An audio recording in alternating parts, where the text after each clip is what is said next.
Kevin Blanch, The Ballad of Cement Chapter 1, The Great Progressive County.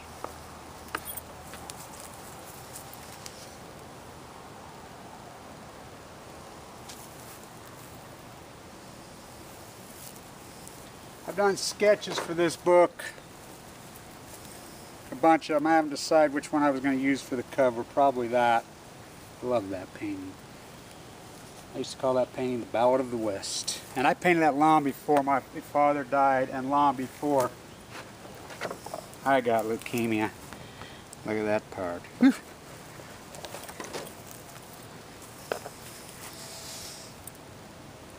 That one. And I have numbered chapters for that one. Maybe for the cover. You guys can decide, huh? I like that one. But anyway, I'll be showing a lot of art. My post-ignorance art as I go through and read this book. Remember this.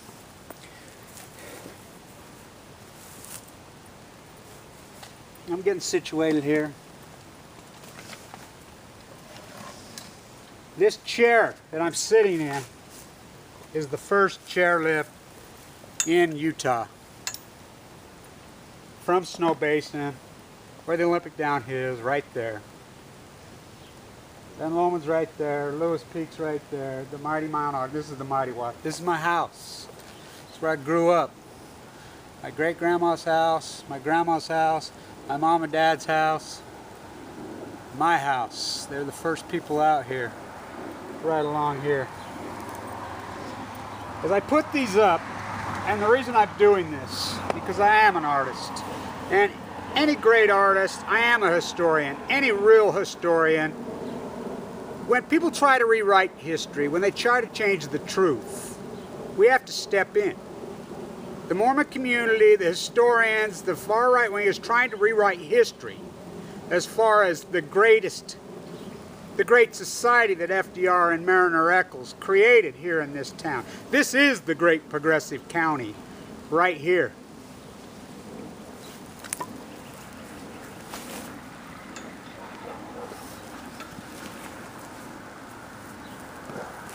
I want you guys to remember too, as I put these up, I've been working hard on my 3 books. I've got a bunch of really cool videos done of my post-ignorance. The chapters are all done. I'll be putting those out soon.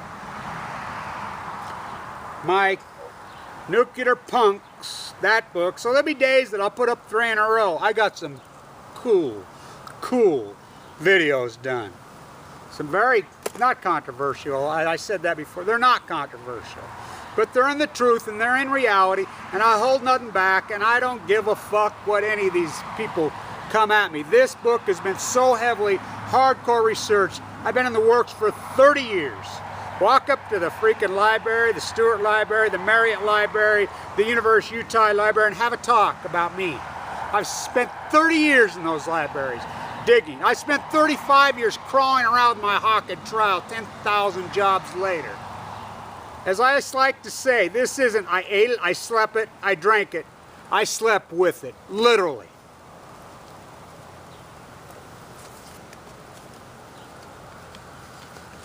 The Ballad of Cement Chapter 1.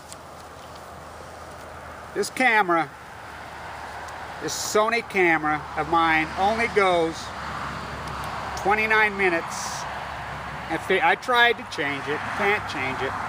So let's see how long we have. This chapter's a long chapter.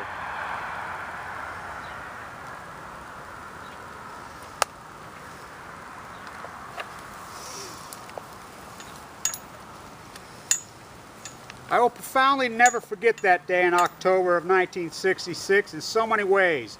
It was the most classical, romantic, artistic piece of art I've ever seen. It is why Malay is my favorite artist. It is why the heron is my favorite creature. It is why I am outraged at the neo-ignorant conservative movement. It is why I fight to save Hodson's Art Deco classics. It is why I fight to defend Eccles' policies. It is why I have stayed in West Weber on the family farm. It is why my entire core is not finance, it is not money, it is real wealth, the romance of the West, and the great American Mormon experiment. It is why I'm passionate about so many things. It is the day that has tied my life together, everything I am. I will tell a tale in this book of Mormon epic story from 1964 to 2020, from the life living here. I will not comment, research, or even dip my toe in the Joseph Smith debate. I did attend the same school as Fawn McKay. I write this in her subconscious classroom as a college professor. I live and stand every day where Devoto stood. I love both of them as far as their writing historical research skills. Their historical work is incredible. Their writing is epic. They are literary giants. I remember the day Fawn died and the story of her asking for a blessing. It literally brought tears to my eyes. I was 20 years old and I understood her perfectly. It was only 1 month after the tragic killing of John Lennon, killed by someone's twisted religious views. I was laying on the couch while living with my 18-year-old girlfriend, trying to recover from my normal drunken weekend, when I saw it come across the bottom of the screen during Monday Night Football. Our little apartment right behind the old mill ruins on 14th and Eccles. I'm sure that is the night my oldest daughter Ashley was conceived. Fawn died on my mother's 61st birthday, January 10th, 1981. Also remember this, the inventor of the greatest invention of the first half of the century, the computer operating system, the second half of the century, computer operating system was David O. McKay's grandson and Fawn's cousin Alan Ashton of WordPerfect, along with Ruth Bastian. They invented the operating system, not Microsoft. Like Philo Farmworks before them, the inventor of the television, yes, another Mormon from Utah, and the son of a woman with the same last name, Bastian, were Mormons with Weber County roots. I knew why not one single teacher or librarian or in our town, our school, Weber High School, would even mention her name. The greatest, most accomplished person to ever walk out of Weber High School, where tens of thousands had attended. My class, 699 graduates alone, 1978. By the way, out of 699, I graduated 680 something. The #1 school of business, a few years later, the #1. I graduated 4th. I had journeyed the same path as she had journeyed in our magnificent county. I went to the same high school she drove a car, rode the bus from the east of the county. I rode the bus or hijacked from the west, or hitchhiked from the west. We had the same type of thinking mothers as most Ogdenites didn't do. We had classical influence Mormon relatives who shaped the entire region. Ogden is not the rest of the state of Utah. It is the cosmopolitan city in Western Art Deco decay, with Mormons as part of the tale. Unlike the rest of the state, that Mormon city's full of Mormons, that is the tale. Entire tale. Weber County is much more than just a Mormon western town. It is the most romantic, important town in all the westward movement that just happens to have some Mormons, but has all western migrate byproducts of early faith and origin on earth, descendants of only a few generations. The tale is still being told. The experiment is underway. It is young, it is raw, it is hard, it is alive.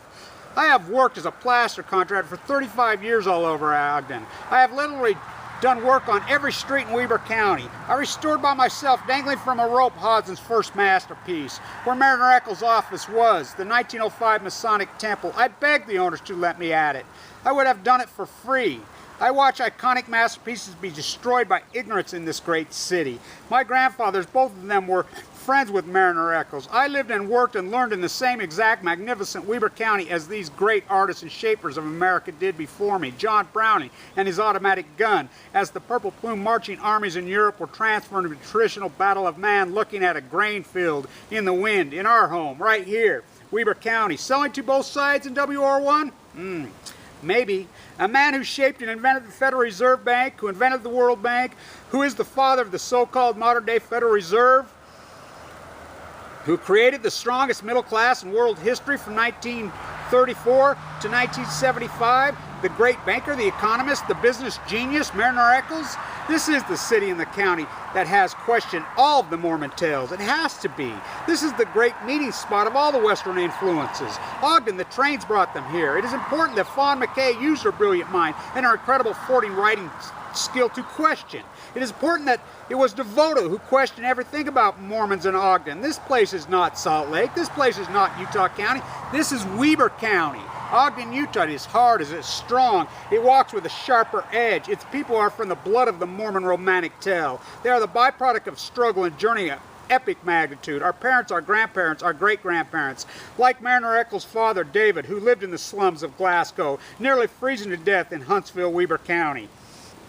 As did the McKays. They were the same group. They bore the entire region. As my father was nuked in the Nevada test site, as so many Ogdenites have tales of infamous crimes and Mormon tales, my cousin Linda stood right where I write this book and was asked by Ted Bundy to get in and go for a ride. Like Ed Smart being so cheap, he would bring dozens of Utah homeless to his house to work for a sandwich, while he knew he had young daughters in the house. But his addiction to money trumped all logical thinking. My story and journey via the book will dive into everything no one wants to talk about, like all the molesters and why Utah is full of them, why the series of Utah Mormon crimes are so big in contemporary American minds. There are reasons. I will get into all of them. Though my life I have lived in the soup of all of it. I have consumed it. I have vomited some of it back up. The rest is, as we are all taught, we are what we eat, and I ate it whether I liked it or not. I will not question the Mormon tale. I would never even consider it or even want to. I left the Mormon church at 14. But that will not be my bias. I will explore the Danish ancestors of mine in northern Denmark and talk about a 150-year journey through my great-grandfathers from northern Denmark and Switzerland. My grandfathers and my father, they all started in the church, staying Mormons, but did not participate. I am the fourth of the much-said piece of real estate I write about. As they, out of hundreds of Blanch descends, it is me who lives on the same exact spot as the previous. It is important to note I did not walk out of Weber High and straight into a university. I am not an academician. I am educated on our great Weber County University and educated from the #1 school of business in the United States. Only 27 grads that year, the great legendary Professor Clyde Cooley. But in my later 30s, while I was living the Mormon Ogden tale, while I was being educated in the theater, not in the academia cocoon, I am authentic. I am hardened. I am in the blood of the waters that runs down the peaks and into the great marshes of the Great Salt Lake. I am the sand from the purest, strongest white sand on earth, my grandfather's sand pit. I have scars all over my body. I have a severed tongue. I have a broken back. I have broken every bone in my body. I have the scars across my face from a Hail Mary sucker punch with brass knuckles by my own 18-year-old nephew that I did not even see coming. I have 10,000 plaster jobs on every street in Weber County. I have the last letter of recommendation the great finance professor of our generation ever wrote. I am Freudian, Ogden, Utah, Western romantic artist. I use fragments. I use hard grammar. I love the word fuck. I am the sand from the great pit shores of the ancient Lake Vaudeville, sharp and clean. If you look across the mountain right there, you could see the ancient lake. We call it the shoreline. You could see that line across there. That's the ancient Lake Bonneville shore. I am the red, acidy water of Smithson's jetty as he patted me on the head in 1970. I am the restoration artist with a hammer and chisel dangling from a climbing rope for 4 months, 7 days a week, by myself, and restored and saved from the neo-ignorant creeps the most important Western building in the United States, the 1905 Leslie Hodson first project, Marriner Eccles' first office, Masonic Temple, that had been ruined 4 times by contemporized fools. I am the son and the grandson and the great-grandson of the Mormon pioneers who were standing on the streets of Copenhagen and Nottingham and Zurich and listened to the tale of a young 20-year-old in a suit with stories of Zion, who forged a cross with handcarts, frostbite, and death to a dry, barren wilderness with not even a tree, not a dwelling, not a shelter, or any kind of chance of survival, and they stayed. It is the great American Mormon experiment. I am the post-ignorance, neo-ignorant period reporter. I am a Mormon byproduct purist. I drink warm beer. I chew tobacco. I calmly get in fist fights with younger, bigger men. I sleep with very risque females. I care about other people's children. I hate fake wars and yellow stickers. I am a Mormon, a lost boy of Ogden, like a byproduct of polygamous and all its glorious symptoms. I don't question the Joseph Smith tale. I do not know and I do not care. I am living the now and understand everyone's now is Utah and the result of the Mormon tale. Every last one of us. I understand that this great American Mormon experiment is still young and the tale is still being written, and 90% of all my DNA still resides in northern Denmark and Switzerland and Nottingham. And my tongue, what is left of it, tastes what they taste. My eyes flow from the front of my brain and see the art as they see it. But my subconscious is soaked up a romantic tale, bloodied and death and pain on the edge of the sun, and the birds and the western movement. Devoto wrote from the very place I lived, the 50 years across the Missouri. I have had sex in the very bedroom he slept in as an Ogdenite. Fawn wrote from the exact Highway 39 as my big house stands about Joseph. I have fought with her bloodlines in the courts of Ogden. I am no historian or literary giant as they were and are, not even close. I have used my 50 years of sun on my Danish Corso muscle back. I have used the pure white, sharp as glass sand from my grandfather's and Uncle Al Huntsaker's pit to create art all over this county. I have scars on every part of my body in the sand, from the tree in the Children's Museum to 24 jobs on Washington Boulevard alone to saving Marriner Eccles, Leslie Hodson's greatest first pieces of art. I am passionate about the Western history. I have hiked to the top of Echo Canyon and held in my hands the rocks the Mormons piled to push down that are still visible from I-80 today, that no one has a clue. I have in my possessions letters written by Ike Potter, who is my great-great-grandfather. I am the son of a murdered Marine and the son of a world-class artist who quoted entire books of Poe to me out of her mind as a child. I am a plaster with a magnificent 300 sunlight days a year as my trial, on the mighty Mormon romance as my hawk. I am a tiny writer in the path of the great writer of the greatest American novel of all time, Herman Melville. I have been on the boat the entire time. I have stood in the shadows of Wall Street in total obscurity for 30 years. I am a derivative trader who could do the Delta formula in my head. This is the great American Mormon experience. From 1964 to 2012, the Ballad of Cement, Kevin Dwayne Blanch. Highway, the train you hear, that is going across the Great Salt Lake, the causeway. As my teacher used to say, the eighth wonder of the world. They tore it out. It's ballast now. You used to be able to see the curvature of the earth out there.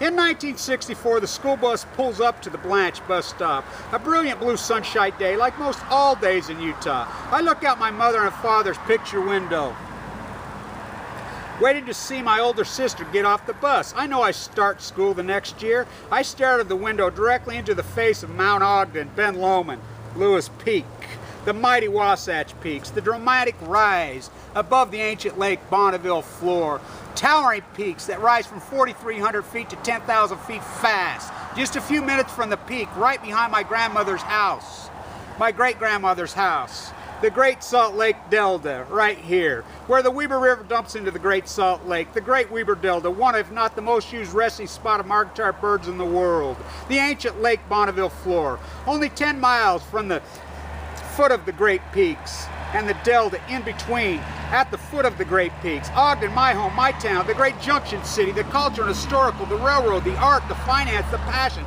of the greatest western city in the great western romance of humanity. The city just a few miles wide, stretched out 10 miles directly beneath the giant great mighty Mount Ogden.